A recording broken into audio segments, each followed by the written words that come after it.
Good morning, everyone. Hopefully you can hear me okay, and thank you for coming on an early morning on a Friday. And hopefully you've had a bit of a caffeine fix to keep you going through into week 2.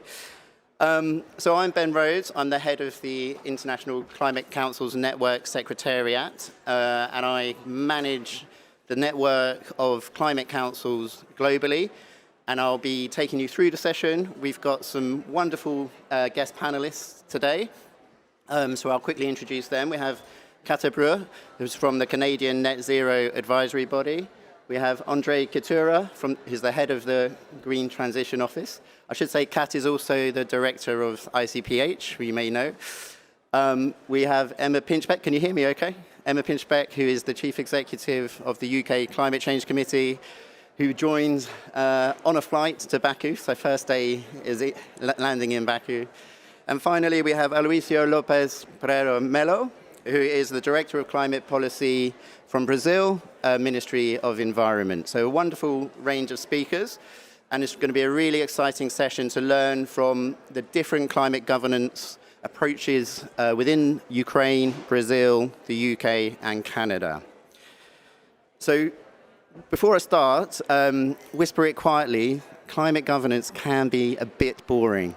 So I'm just going to bring it to life a little bit with a short story, and then we'll have the Minister coming to say some opening remarks. So I was trying to think of a good analogy, and I think for me, the destination we're all heading to is similar to as if we were delegates at COP29. So by that, I mean, if we imagine the conference is our target, so that is our kind of safe climate, net zero alliance, and also that we've got a kind of safe world with safe climate for all, with kind of adaptation measures in place to make it protect lives and people. So if that's the analogy, if that's our target is getting to the conference every day, and if each of us is a country as a delegate, we all are at different distances from the conference. Some of us are very far away in the city centre, some of us are close by. So we've all got different journeys to get to our targets. We've also got slightly different destinations. So some of us are net zero by 2050, some a bit earlier, some a bit later. And that's like at the conference, some of us in the green zone, the blue zone, and so on. And we also have different fuels to get us there. Some of us have dirty fuels, so we have a kind of a bacon and sausage breakfast to get us fueled in the morning. And some of us have a healthier option to get us there as well, so similar to our energy mix. And the pathways we get there are different as well. So some of us take the bus, some of us a taxi, but we're all trying to get there in the same way. And in this story, what is the role of a climate council? Well, I like to think of us as the people who help you get there and help you get there on time. So we're the people who are waving those red sticks and kind of guiding you there into the conference to make sure you get there on time.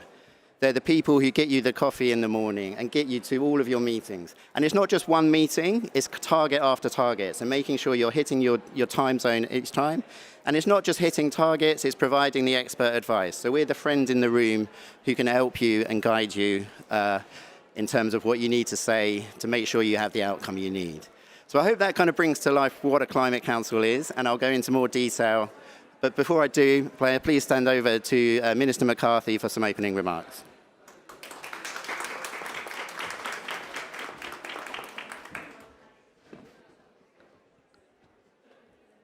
Thank you. Good morning, everyone, and welcome to the UK Pavilion. I think the word has got round that it's got the best coffee at COP, and we're slightly competing with the coffee queue here, but I hope you can all hear me.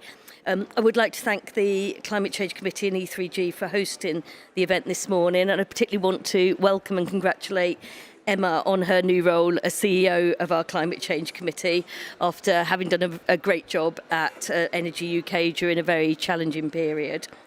I'm looking forward to working with you as we ramp up our ambitions to achieve clean power by 2030 and the second part of our mission to accelerate to net zero.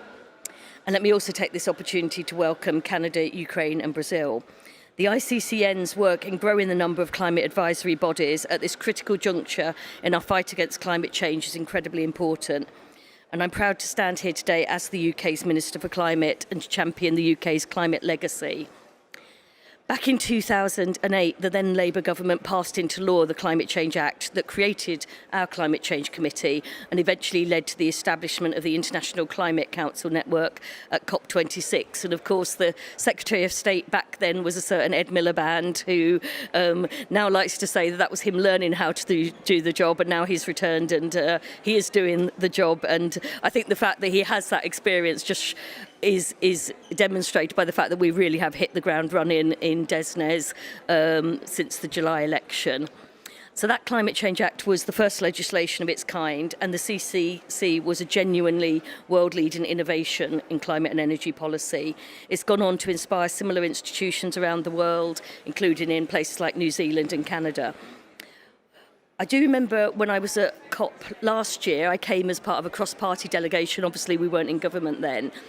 It was actually quite embarrassing when delegates from other nations, and particularly the climate activists, it's got to be said, from the climate vulnerable countries, asked what had happened to the UK's international climate leadership.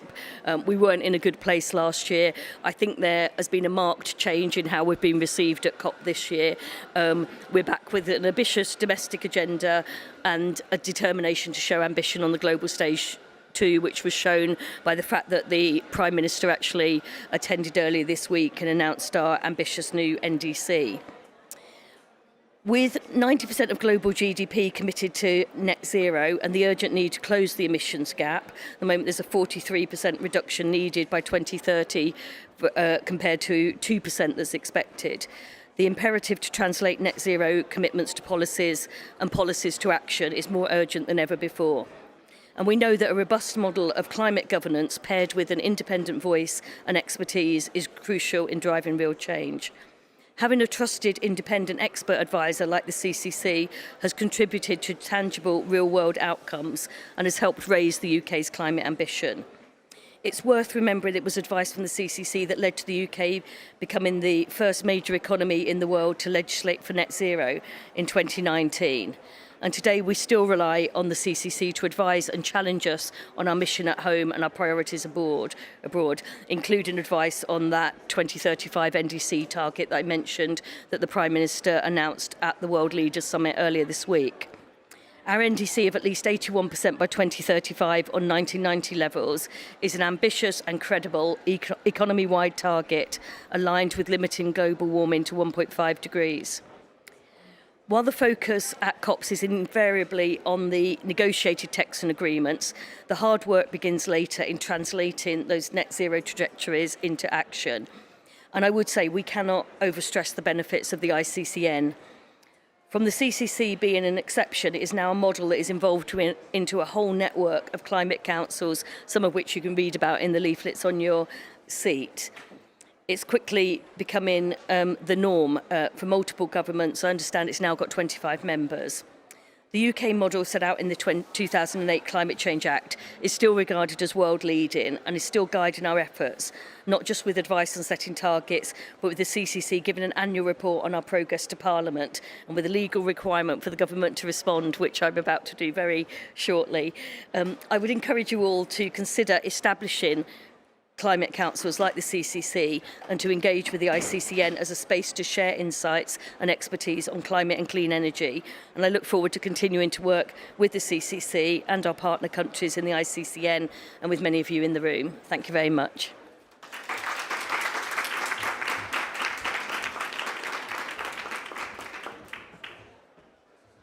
Thank you very much, Minister. So we're going to move on, and we're going to try and you can hear okay? Up.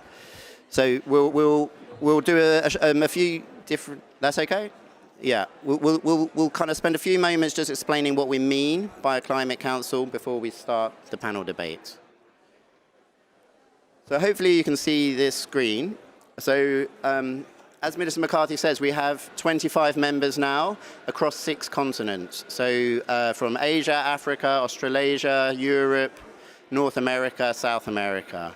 So it truly is a global network, and all of our members are official advisory bodies to climate on government. Often they're made up of expert councils, so usually a mix of academics, but often other people from other expertise areas as well. Often they're independent, these members, so they may be scientists, economists, but also, for example, in our South Africa member, they have trade unions, faith bodies, so a broad mix of expertise to advise on climate. They advise on both mitigation and adaptation, but also just transition. And we're trying to encourage all of our councils to think about these three core interrelated issues in their advice. Our councils are often supported by secretariats. So the secretariats may be housed within a government, or they may be separate. And these secretariats provide the analytical capability as well as the communications and program management. So they vary in size. So the councils themselves can range from 4 or 5 people through to a kind of scientific focus, through to kind of much larger. So in South Africa, they have 35 commissioners representing all aspects of society. The key thing that makes them unique is that they're all officially mandated by national governments. And this makes their advice extremely authoritative and makes sure that governments listen. We have a lot more people willing to join, and I think if there's any representatives from countries who are thinking of establishing a climate council or you wish to have support, then please do get in touch. So why should countries set up climate councils? So yeah, I will have to look here and just check that I've got the order right as I run through the arrows. And I won't go through these in a lot of detail because we've actually provided you with a briefing note on your seat, so please take those. Within the briefing note, you can actually see case studies from our members, which helps bring it to life. But there's 6 reasons we feel that all countries should establish a climate council. Firstly, they help governments make ambitious long-term policy decisions. We've seen that in the UK, where they followed the advice of the UK Climate Change Committee. Their central role creates transparency and accountability, so they're well positioned within climate governance. That's crucial in terms of making sure that they report to governments, but also to Parliament, and often it's best if the governments then have to respond. They have deep expertise, but also take a consultative approach. So a lot of our members really prioritize public engagement. They try to bring consensus, not just of evidence and facts, but also opinions and impacts of climate policy. If you have a climate council, it helps show leadership. So Minister McCarthy was talking of the UK, and others have followed as the UK was the first one in 2008. And we've seen different councils innovate and become leaders in their own areas. As again, South Africa on just transition, Sweden has an adaptation climate policy council, for example. They improve investor certainty. So we've been speaking a lot to investors, so UNPRI yesterday, and to NatWest and the former head of the World Bank, who kind of have told us that investors really value a climate council because they create long-term stability and certainty for investors that governments are going to stick to their plans. And you can see a video from James Close, head of NatWest Bank, on our video to explain a bit more. And finally, there's a growing body. The urgent challenge of limiting global warming. Do I need to press Grounding something? national climate governance and science has never been more essential. The screen's got. Climate science the final provides point is the there's a growing foundation research for policies that protect people, our economies, and ecosystems. Since their inception, national climate councils have played a pivotal role in embedding this evidence into policy frameworks, providing governments with the expert advice and fact basis needed to drive decarbonization efforts, I think there's a to tech improve malfunction. resilience, and to help navigate the complex pathways to a sustainable future. To build on these successes, we must expand the adoption of advisory bodies worldwide, using evidence to build agreement and guide the climate transition. The climate discussion is often contentious, it's fraught, it's difficult, and climate councils can help build the social consensus necessary to propel real progress, ensuring climate action is effective, accountable, and fair. So, Countries with climate councils not only gain expert-led advice, can hear the but can video, also but we can't increase see anything. investor certainty and build public trust by Okay, sorry creating about confidence that countries will stick to if their you want to long-term maybe climate take your targets. headphones off, I can just keep Currently, speaking for there a are minute while we try and 25 get that. national climate councils that are part of the International Climate Councils Network. Each council has a unique model tailored to the needs of their own jurisdiction, with the member-owned network providing the necessary support and best practices globally. The International Climate Councils Network is here to support countries to establish their own climate councils. Through peer-to-peer knowledge sharing and access to expert resources, we help nations build the capacity needed for effective climate governance. Can you stop it? If your country is ready to join this movement, we're here to help. Together we can strengthen climate governance worldwide. Okay. Fantastic. I think we're back. So hopefully the video will play soon. The last point I was talking about was we're creating the evidence base to make sure that we can evidence that actually having a climate council has a positive impact. There's already a lot of academic research that shows this, so Grantham Institute and others. And again, if you look in our policy brief, you can find more details. Has the video stopped playing in your ears? Okay, fantastic. Perhaps we'll save the video to the end. I think so. Let's just kind of avoid any more further malfunctions. So we'll move on to the panel debate, and we'll learn a little bit more about these countries' councils. Can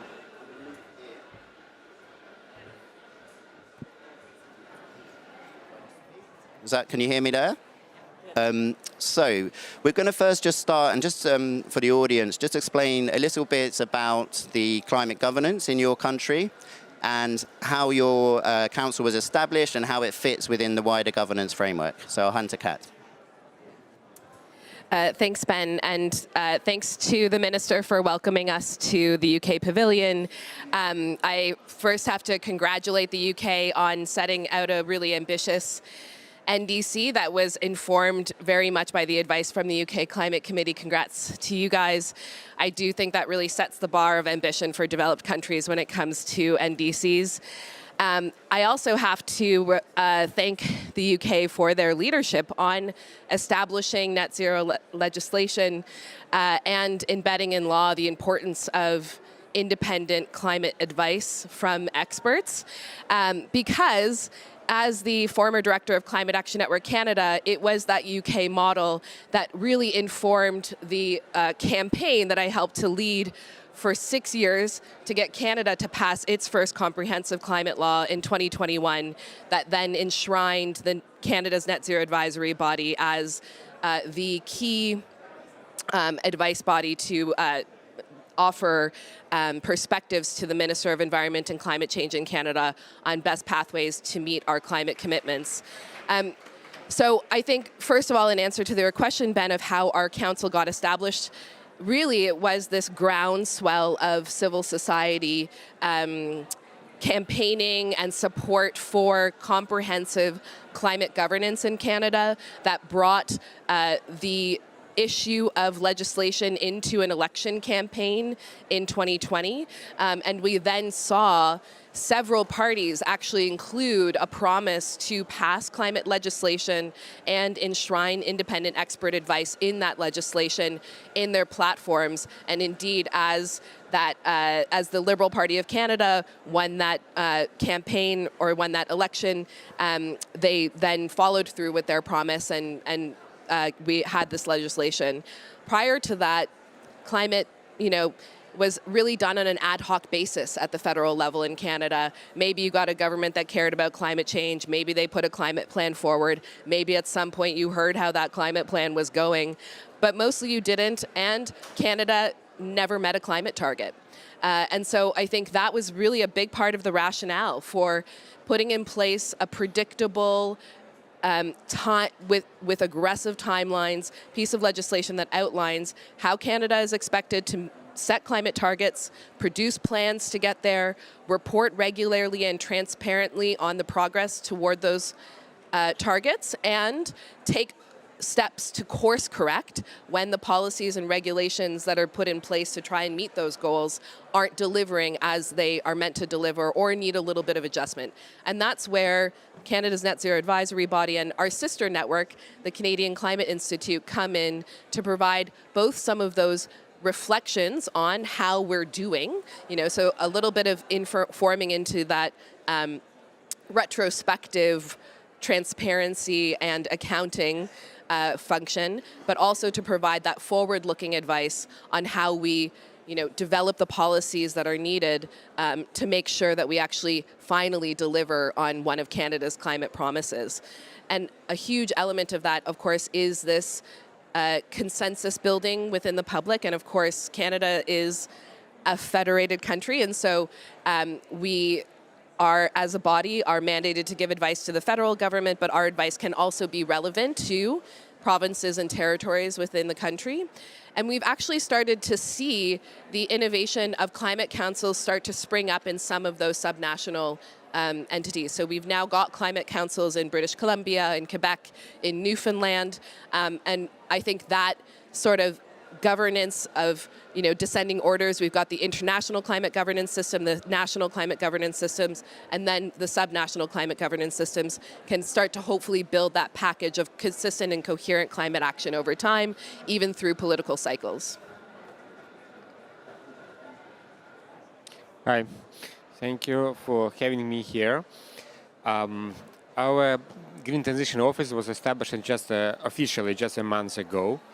But speaking more broadly, what is usually calling climate change governance or architecture in Ukraine looks like a combination of different authorities. Our climate governance consists of our parliament, our cabinet of ministers, Ministry of Environment, Ministry of Economy and Energy, like the key players. Also a few other authorities on national and local levels. We have the climate law. It was adopted also really a few weeks ago even. The law is, let's say, kind of a framework. It's quite general, but it defines the distribution of responsibilities between different authorities, different ministries. For example, Ministry of Economy is responsible for development of National Energy and Climate Plan, as well as for monitoring and implementation of the plan. So basically, under this umbrella, Ministry of Economy is coordinating all other members of the government moving to the decarbonization targets. Also, Ministry of Economy is responsible for development of sectoral decarbonization pathways and sectoral plans for climate adaptation. Ministry of Environment is historically it was like that, and still it is. It's responsible for all that negotiational process under UNFCCC, Paris Agreement. Ministry of Environment is in charge for establishing a emission system in Ukraine, of course, like in collaboration with other authorities. But for example, carbon pricing is a topic divided between Ministry of Finance, Ministry of Economy, Energy and Environment. So, as you could imagine, probably this is similar to all other countries. Usually, each topic on climate agenda is cross-sectoral and divided between different players. To move ahead, somebody should coordinate all that process. And that, I believe, my personal view is that one of key problems for Ukraine, was that climate change was one of, let's say, environmental topic. And historically, for a few decades, only Ministry of Environment was involved in that. It means that all other members of our government were rather opponents than allies for the Ministry of Environment. And it didn't help us to move ahead. And now, the situation is completely different. The Green Transition Office was established by the decision of first Deputy Prime Minister / Minister of Economy, and the office has status of independent advisory body for the government in general. So far, offices consist of, let's say, one tier body. I mean, something similar to just a secretariat in, for example, UK CCC, etc. Potentially in future, we are considering to have kind of panel, like the second tier, hopefully a mix of respectful and like knowledgeable persons with different background in science, in policy, in financing, but probably it would be one of our next steps. As I said, we just started like a month ago. Thank you. My turn. Oh, yeah. Is that working? Sounds like it's working. Mine is. This is all with the humility that it is day 4, COP day 100, but actually day 4 or 5 on the job. But I suppose just by way of background and to reassure you that I know what I'm talking about on the carbon budgets, I've been working on the carbon budgets for a long time as a stakeholder in civil society because I ran WWF's climate change programme, which was the last time I was at a big COP. But then in business, and I ended up working in the energy sector on the energy transition, but I absolutely endorse what Ben's saying. One of the things we used to regularly do to push the energy sector to be as ambitious as I wanted them to be was to point at the analysis from the Climate Change Committee, and it is the absolute honour of my life to serve on this body. And to give you a sense of the weight of it, it's kind of reported in the national press that my job change has been all over the media, and it's been extremely weird, and ministers sort of respect you in an odd way. So I'm living that experience of the authority of the role, trying not to screw it up in my first week on the job. Some reasons why that authority exists, though, and as has been described with the first Climate Change Committee, I'll come back to, I think, at the end where I think that's now given us some vulnerabilities because we've learned a lot from peers and colleagues doing it since. But in the 2008 Climate Change Act, the committee was given statutory weight, so we are a statutory body, we're in legislation. The Climate Change Act in the UK went through Parliament with only 4 votes against it in 2008. So this is a totemic bit of legislation that's very difficult to see ever changing, and therefore having the Climate Change Committee in it as part of that act gives us real heft. It's a carbon budget. We were required to deliver carbon budgets. There's a carbon budget process that the Climate Change Act gave us to do. Every 5 years, we look at the UK's long-term target and we break down where we are on the pathway, and we offer advice on a 5-yearly chunk of emissions. And essentially every government is delivering like the previous government's carbon budgets, and then often legislating for a carbon budget for the next government. So I will be offering advice to this government for the years in the late 2030s in the new year in 2015. So we're operating sort of 10 years ahead almost. And the reason I tell you that is it locks in every government. So our left-wing Labour government is required to deliver the carbon budget set by the centre-right government that was in power until the summer. And they are likely to set a carbon budget that another government will be delivering. And that gives you a certain cross-party consensus. It also, as Ben has said, gives you stability because we sit outside the political process. We're also required in the Act to consider economic, social and security factors. So in as much as we have to follow the science, and all our carbon budgets are designed to be in line with the IPCC 6th assessment report, and have been since the 1.5 degree target, we're also required to essentially offer options that are least cost to the economy, that are good for society, and that keep the lights on in the energy sector, or are in the interests of national security. And that was very important, for example, following the invasion of Ukraine, when we were thinking about energy in the context of national security and climate policy in the context of national security.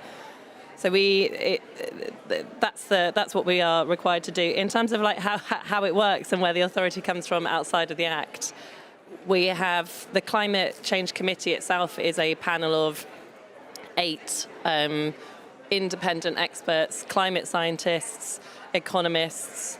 On the Adaptation Committee, we've got specialists in climate financing or resilience. These are like world-renowned experts. Piers, who's the acting chair at the moment but sits on the committee, report is an IPCC author. Jim Ski sat on the Climate Change Committee, now chair of the IPCC. Just like to tell everyone that. And so it's got that heft. And then they direct me and the Secretariat about the kind of analysis they think we should do. But the Secretariat itself has 60 people in it who are all experts in their own right, modelers, economists, civil servants, ex-experts in technologies and other things, and we then run the analysis to get to where the committee are telling us they want to go. Then they scrutinise it and say, maybe think a bit more about, I don't know, offshore wind costs, and could you do some research and come back to us? And it's that process. So we're also independent of government. So I'm their auditor as well as their advisor. In the Act, we have to report to Parliament every year. So we advise the executive in government, but then we report to Parliament and hold them to account for delivery. And that separation really helps us. It means we never belong to one government, that we work with them. And as Kerry said, it's my job to give her a hard time as well as offer her advice.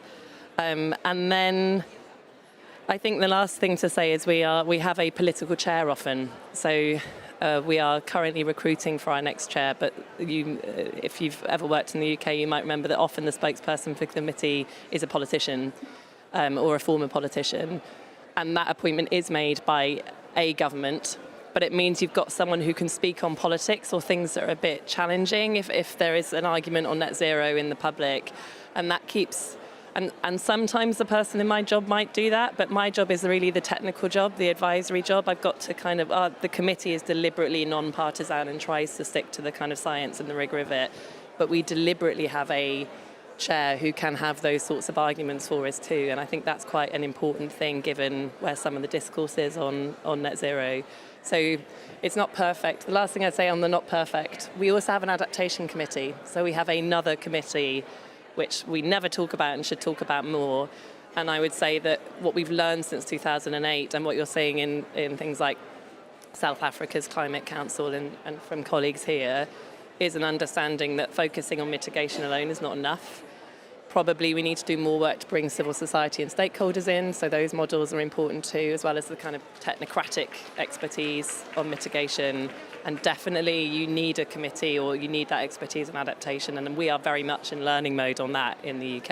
And in my time, I'd love to see our adaptation committee get more profile, work out how to do that better. Sorry, that was a big canter through. No, and I think adaptation is definitely a focus for our network. So we'll exactly that. I've loved being here because everyone talks about the UK committee, and don't get me wrong, I'm on the UK pavilion. Very happy to acknowledge how important the CCC has been. But there's some things we're really not good at, and it's been extremely humbling to meet colleagues from the network and see that growth, because that's grown since I was last doing international climate work, and I'm definitely in learning mode. Thank you. Yeah. Okay, Aloisio, please, over to you. Okay, thank you, Ben. And thank you, UK, for having us here. Congratulations for the new ambitious NDC. That's really inspiring for all of us. We delivered our NDC on Wednesday. It was a lot of work, and it was good to deliver that after very intense discussions in the country, high-level decision, and so on. And also, it's important to thank UK because we had the opportunity to have a dialogue with the UK Climate Change Committee on April this year. I think we have 3 days of workshops with the ministries to understand how it works, what are the relations between the committee and government, and so on. And that was really, really inspiring for us. About our governance, what we have since 2009 in Brazil, since our Climate Change Act, an interministerial committee. It has been working since then with up and downs along this period. The last government, it was a period was, let's say, less intense in terms of climate action, but since last year with the new government, one of the first acts of the government was to update this interministerial committee with a lot of demands of other ministries that wanted to join the committee. So last year we had a new decree with 18 ministries in this committee. It is run by the presidency, by the chief of staff. And us in the Ministry of Environment, our role is to be the executive secretariat. That's all we do the work. And there is a department for climate governance. My colleague Ana Paula, she will be here next week. Unfortunately, she's not here now to talk about that, but she is in charge of making that thing, the whole thing work. In this a new thing is that 2 months ago, maybe 3 months ago, the decree was updated, and now we have 23 ministries in that committee because more people wanted to join people as ministries from the social agenda because of adaptation. So I think there's a great focus on adaptation right now.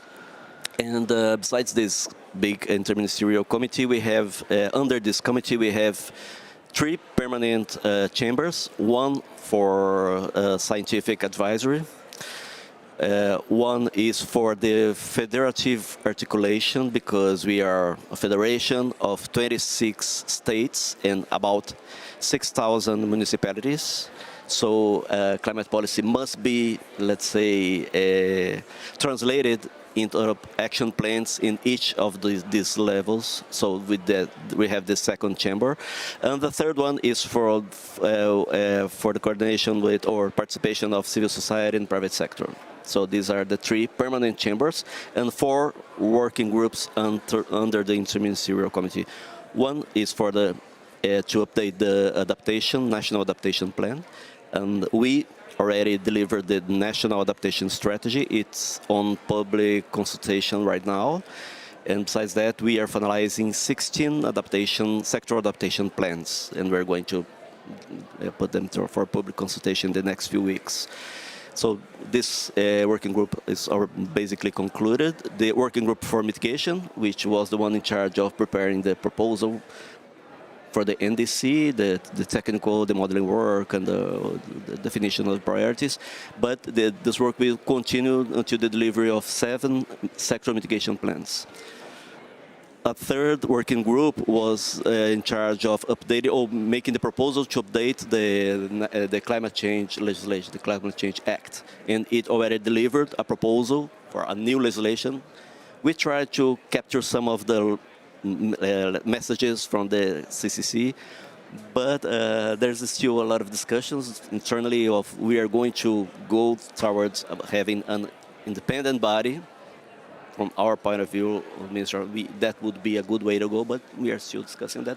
But there's a proposal to update the legislation. So this is the third. And the fourth working group was in charge of preparing the bill to establish the National Emissions Trading Scheme. And on Wednesday, it was approved by the Senate, this bill. So I think we are almost there. We start the phase of implementation of our domestic ETS, finally. So this is the fourth goal. So this is the structure we have, this interministerial committee, 3 permanent commissions, and these working groups that go delivering some very specific tasks. Thank you. Thank you so much, Aloysio, all the panelists.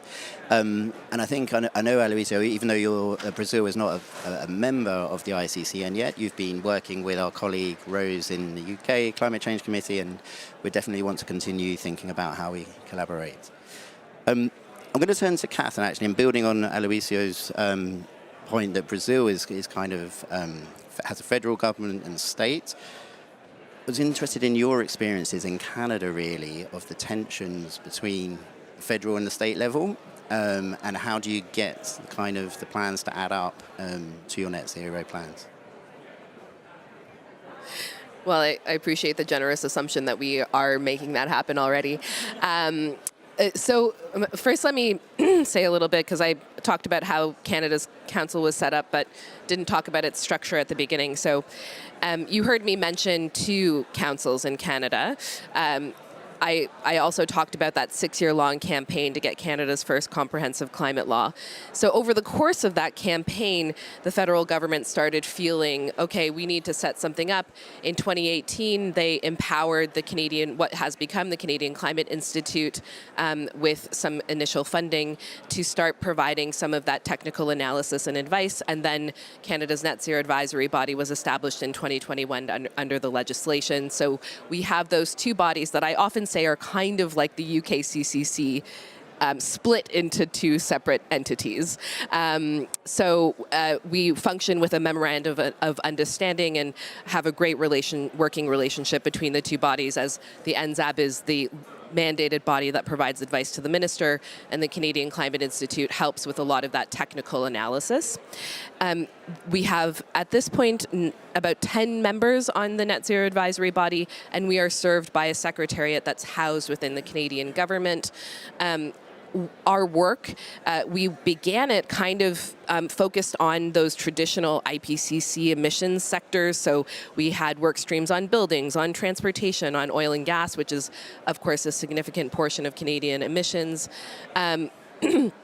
And then we shifted over time to think actually of providing our advice in a more systemic fashion. So not just thinking about it sector by sector, but thinking about emissions reductions pathways across energy systems, thinking about the role that industrial policy has to play in decarbonizing Canada, and also thinking about governance systems for delivering on Canada's interim and long-term climate targets. And so I use this as an introduction to talk about how we think through integrating coherent climate action from the federal level into the subnational and even the municipal levels of Canada. Our cities are also very active in climate action because I think that moving toward this systemic approach that also considers some of the economic and social aspects of climate action and transition has been one of the shifts that we hope can start speaking to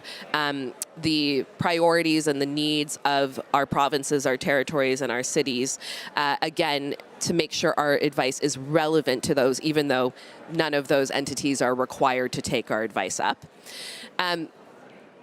It is the case that we still, there is a tension, I would say, in making sure that the level of ambition that is set by our national targets by the federal government is then delivered on in partnership with provinces and territories.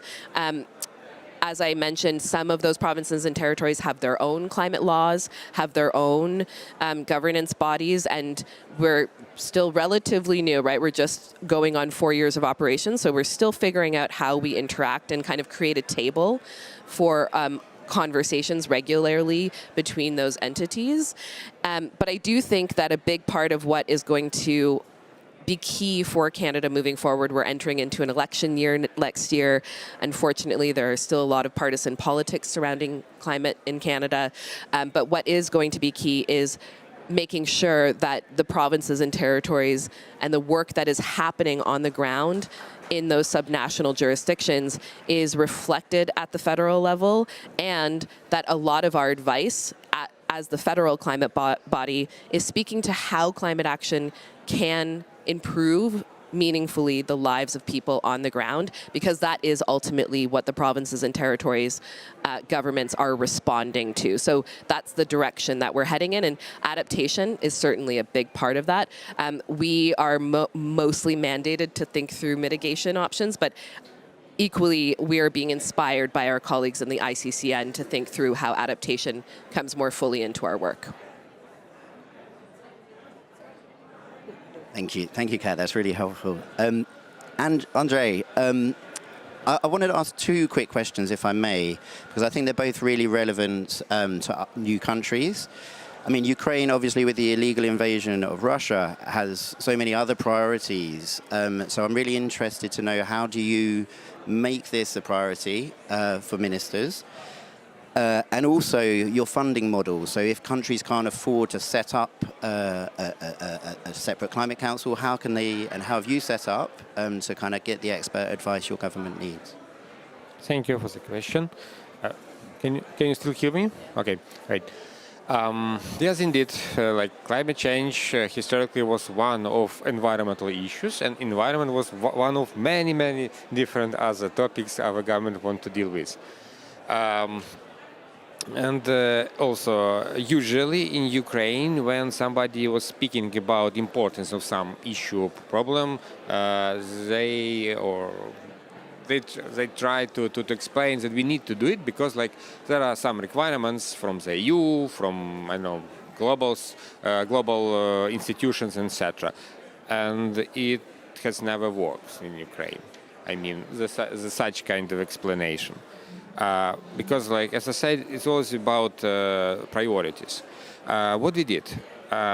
Basically, I had one slide and kind of elevator pitch. My slide was, it was a marginal abatement cost curve. Only what I have. I divided it into 3 pieces. What was below 0, I explained to our ministers that it means that this is investments which are profitable, financially feasible, even without carbon pricing, even without additional hard reforms from you. Only what you should to do, understand why you still have this potential in energy efficiency, in decarbonization, etc., and why nobody wants to invest in that if, like, the numbers are saying that it's totally profitable. It means that you, I mean government, has some gaps or bottlenecks, and it could be like a quick wins for us. The second piece of this marginal abatement curve was from 0 to level of carbon price. We don't have carbon price normally in Ukraine. I mean, like, we have a carbon tax, and it's something near $1 per ton of CO2 equivalent. So you can imagine that, like, it's not enough for sure to make any changes in businesses.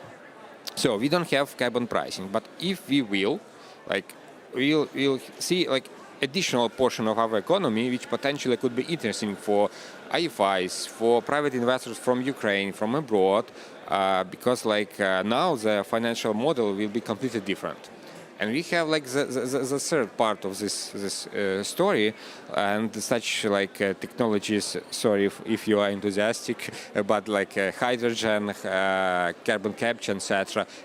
We totally need it. We will for sure implement such project, but maybe in 10 or 20 years.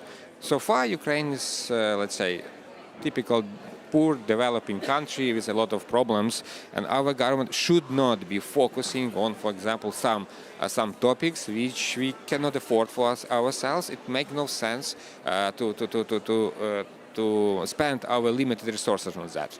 So based on so simple concept, like, we were trying to explain to the government that climate change, or maybe like a good strategy regarding climate change, could be a kind of opportunity for the country. And like, we consider it a green transition, climate change, as a business case, as an opportunity. And I was extremely happy when during the last URC in Berlin, our Ministry of Economy proposed to Germans to have a dedicated panel called Green Transition as a business case. And like, we had in Berlin, like, our Minister of Economy, high-level representatives from the UK, from Germany, EU, IFIs, etc. All of them were speaking how to implement National Energy and Climate Plan, because, like, it's kind of okay. I will touch it also as well in a few minutes, and like, how to bring investments, because, like, it's extremely important. So basically, the key reason was to explain them why we should care about that and how we could help us to be more, let's say, ready to recover based on decarbonization. Why I mentioned National Energy and Climate Plan. Like, normally, a year ago, we planned to have completely different structure than we have right now.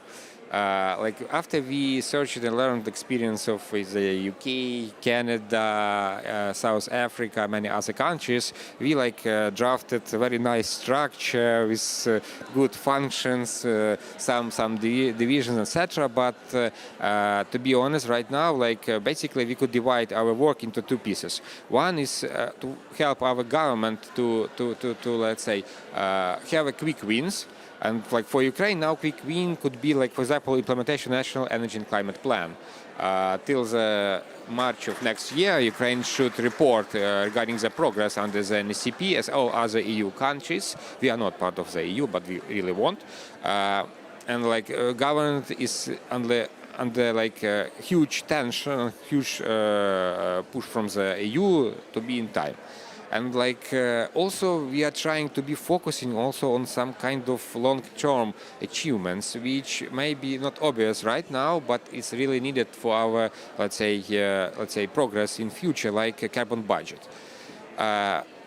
So far, our government, to be honest, doesn't understand the real value of, for example, carbon budget. We have NDC, we have long-term low-emission development strategy, we have National Energy and Climate Plan, we have many other instruments and strategies. Why do we need to have one more? But we are trying, and today we will have another session, another panel in Ukrainian pavilion. Maybe some of you will be willing to participate. It would be great.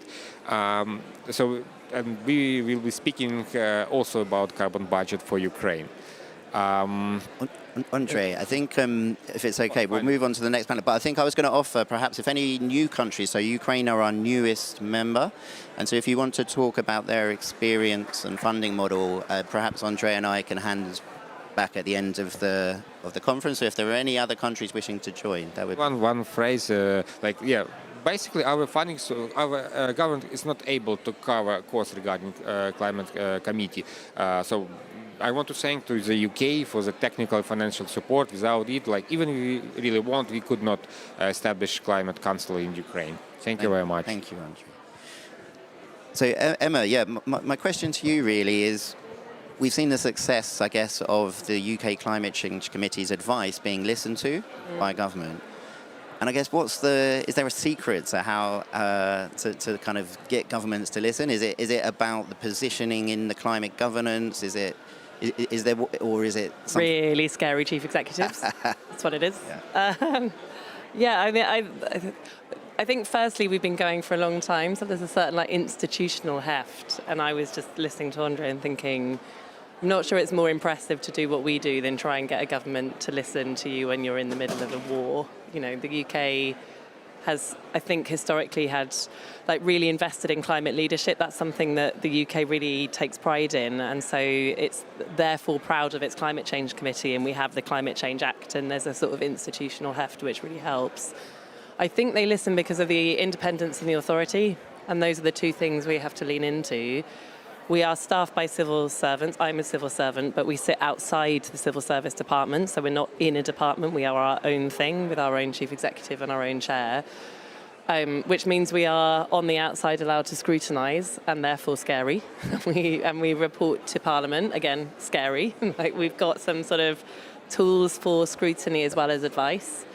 And then I think it's the authority that independence lends itself to. We have a panel of experts. The Secretariat is expert. We try and use the best possible research. We're pulling on peer-reviewed data, but also stakeholder views. And I think we've become recognised for the sort of quality of the output. And again, that's because we are required to deliver technical reports. And Sophie, who's here from the CCC, we're talking about it, what I'd say on the way over. We quite often, some of the international committees offer policy advice. So these are the kind of instruments you should use or sit much more inside government. The CCC scrutinises policy, and we will offer some sort of suggestions on how you could deliver the pathway.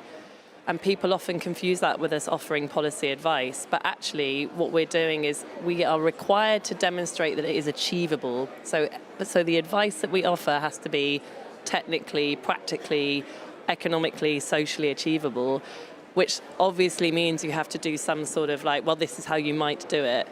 But we don't take the decisions, that's for government. And I think what I'm describing here is we know that we're credible in what we do, and we are politically neutral, so we can show that you can achieve the pathway, and we're really sure that you can get there.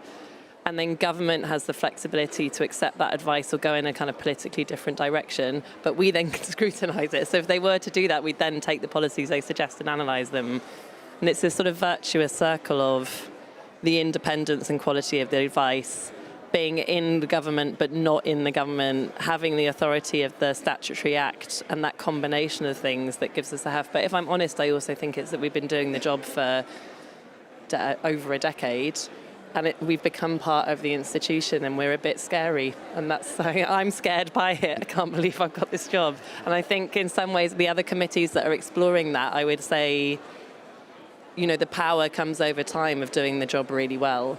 And I think that's part of it, and trying to stick to your job, which is the independent quality advice, the authoritative voice, the non-partisan thing, and people come with you over time. Thank you. I think obviously time is critical when we're running out of it. Yeah, sorry. And I not hope, great advice, is it? No, but I hope the ICC... Give it another decade and we'll all go faster. It's not good advice, yeah. The network, I hope we can kind of accelerate the kind of influence and authority of our members, all of them. So that, I guess, is our role. If it helps, I think this has given me more authority back in the UK, because ironically, I think we're all facing politically challenging times. And one of the critiques on the right in the UK, like in other places, is why should we go faster than anyone else? And actually, yes, of course, I'm proud that the UK's got a very ambitious NDC and is out ahead. But the thing I remind people is we're not actually ahead. We're just like in line with what we're expecting other developed economies to do. But also, I've been talking about the fact we're not unique. There are 25 other bodies like this advising their governments internationally, all kinds of governments. So, like, we are no longer special. No. If you want to be special, you're going to have to do something more spectacular. And I think that's a really powerful thing for us to take back home. Thank you. Thank you, Emma. So Aloisio, final question for you. So Brazil has also shown leadership as the incoming COP30 presidency in getting your NDC, so well done. I know it's a great effort and a good, ambitious NDC. But how can stronger climate governance in 2025 help you deliver that NDC and change it from targets to policies to implementation? Yeah, Ben, that's a really good question. First, I think I would say that we have one of the big challenges, or maybe two. One is that thing of the federative coordination, because, as I mentioned, as a country with that kind of complexity, the climate policy, the climate plan, to be effective, it has to be transformed or translated into local action plans, mostly for adaptation, but also for mitigation, depending on the mandates that each level of government has on those agendas. So what we are doing is trying to improve that. First, one strategy is to support local governments to prepare to update or to elaborate their local adaptation strategies, action plans. And we are doing that through a coordination between the three levels, federal with state governments, then the local governments. We have a target to support a minimum number of 10 to something more municipalities in each of the states. But for some of them, they say, okay, we are doing the support, we are offering support to update or to elaborate the plans for all the municipalities of our states. So we are probably have a good number, like 500 or even a little bit more of local adaptation plans delivered through this coordination. So this is one of the things that we are building, and we are actually starting already implementing that. The other thing is how to support, and for mitigation, the state level is more relevant because they have some of the relevant, let's say, instruments to implement mitigation actions. So we are making the dialogue with state governments and how we can support the update or the elaboration, but mostly updating their state mitigation plans. Most of the states, they have their own legislations on climate change since 2009 because of the COP29 thing. That was the first wave of state legislations and state action plans. But now most of them haven't been revised or updated since then. So the other area or effort is to support the state governments to have updated mitigation strategy. I think it should be, it's important to mention that one challenge we have to be, well, we are still building the national mitigation plan, but besides defining the very specific actions sector by sector, what we are building is the monitoring framework and the transparency framework for this mitigation plan. So I think other important area of advance and the interministerial committee, all this governance system, it will be important to deliver a, let's say, very strong system to allow civil society, the parliament, to make a close monitoring of what is being implemented, and where us as government, where we are advancing, where we are not advancing fast enough. So this, let's say, monitoring transparency framework for the climate policy, I think is an important area, and we think we can get there to COP30 domestically with this, let's say, at this framework. The one thing that I didn't mention before, Ben, is that the Interministerial Committee, besides having those 23 ministries, you also have representatives from civil society, 2 representatives. We have the Climate Forum, which is, let's say, a coordination, articulation of different civil society organizations, and the leader of this Climate Forum is, let's say, here is designed by the president. It's a kind of a strange arrangement, but it's like that. So there are representatives from that Climate Forum in the Interministerial Committee, and also 2 representatives from the research institutions, the Climate Web. And this climate research web has been very active. They supported a lot the adaptation plan. For instance, it's a kind of a worked as our domestic IPCC. So they delivered, like, systematized like 200 papers on adaptation and very specific information and recommendations for the adaptation plan. So they also have these 2 representatives in the Interministerial Committee. Finally, it's important to mention that the ecosystem of entities in civil society dedicated to climate change is much bigger, much complex than this Climate Forum. And I think it's still for us a challenge to have a proper, let's say, institutional framework to actually make the dialogue with this ecosystem of organizations, in think tanks, in civil society. This is something that we are also thinking about. I think we should improve our climate governance to be able to actually receive all the inputs, recommendations, and make an actual dialogue, a systematic dialogue with all those organizations that has a lot to offer to us. I agree. Thank you, Aloisio. And I think, yeah, we've got some different examples from the network in how they engage, South Africa, Denmark, and Ireland Citizen Assembly, so we can definitely share some ideas. Really helpful. A fantastic panel. Thank you so much, everyone. I think I've learned a lot from each of your countries, and I've really valued your time today, so thank you so much. I'll just end by saying, yeah, the International Climate Council's network will be launching a toolkit in early 2025, and this will help show the menu of options for setting up a climate council. It's not one size fits all. We realize different countries have their own challenges and complexities. So, yeah, we'll be showing, you know, the different mandates, the different kind of funding models, and so on. So please do sign up to our newsletter. If you take one of the pamphlets, you can look on our website, sign up to newsletters, and when the toolkit's ready, we can get your help to kind of promote it for new countries to strengthen climate governance worldwide. Thank you once again, and have a great rest of the day. Thank you.